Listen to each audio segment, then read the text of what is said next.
Sasa tunapogusia elimu ya jamii kama hivi, yes. Mafanikio ya CEO yanapaswa kuathiri jamii yes. Kwa matokeo chanya kabisa.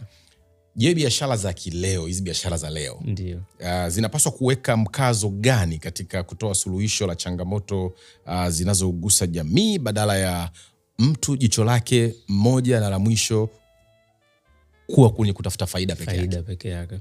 Kuna mtaalamu mmoja amewahi kusema kwamba chochote unachokifanya kwa ajili yako, ukiondoka unaondoka nacho. Chochote unachokifanya kwa ajili yako, ukiondoka unaondoka nacho. That means ukishaondoka tunakusahau. Lakini chochote unachokifanya kwa ajili ya watu wengine, ukiondoka kinabaki kama legacy. Mwalimu Rodrick, hii nzuri sana. Hebu irudie kidogo.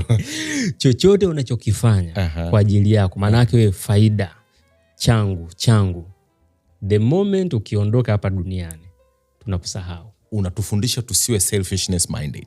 Yaani usiwe selfish. Faida tunaitaka, pesa tunazitaka, lakini uwe mtu ambaye anaangalia pia zaidi ya wewe.